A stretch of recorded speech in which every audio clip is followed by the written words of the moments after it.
సరే ప్రశ్న చదువు అబ్బాయి షాహిద్. మీరు మీరు ఈ పూలతో ఏం ఏం చేస్తారు? ప్రశ్నలాగా టక్కున చెప్పు. మీరు పూలతో ఏం చేస్తారు? మీరు పూలతో ఏం చేస్తారు చెప్పు మరి. చెప్పు భవిత. దండలు.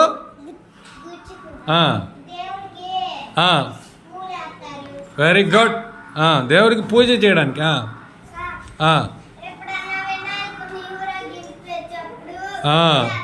ఓకే, వినాయకుడి నిమజ్జనం వెళ్ళినప్పుడు పూలు వేస్తారు. Very good. కృష్ణుడికి దండ వేస్తారు. ఓకే, దండ వేస్తారు. Very good. ఇంకా అమ్మోళ్ళు పూలు గుచ్చుకొని తల్ల పెట్టుకుంటారు. అదేగా చెప్పింది, తల్లో పూలు పెట్టుకుంటారు. చెప్పమ్మా. పెళ్ళేటప్పుడు పెళ్ళి దండలు వేసుకుంటారు మెళ్ళో. ఓకే. చనిపోయినప్పుడు శవాలకు. Okay, good. మళ్ళీ చల్లుకుంటూ పోతారా? Very good, very good. ఇంకా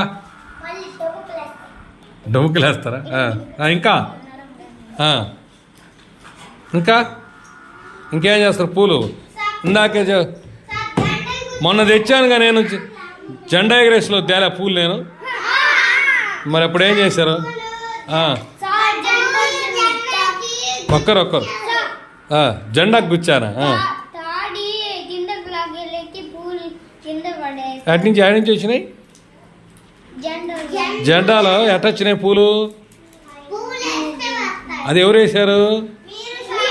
అది జెండాకు పైన పూలు దాంట్లో వేసేసి పెట్టి వేస్తాం. కింద కూడా వేసాం కదా. Okay, good. ఇంకా చూసారా పూలు ఎన్ని లాభాలు ఉన్నాయో? ఎన్ని రకాల పూలు ఉన్నాయి. మరి అలాంటి పూలను మరి పూలు కొందరు తుంచి పడేస్తుంటారే, అప్పుడు ఏమనుకుంటాయి ఆ పూలు? బాధపడతాయి. మరి బాధ పెడుతున్నారా మీరు? Okay, right, very good. చప్పట్లు కొట్ట అందరు. అభినందనలు.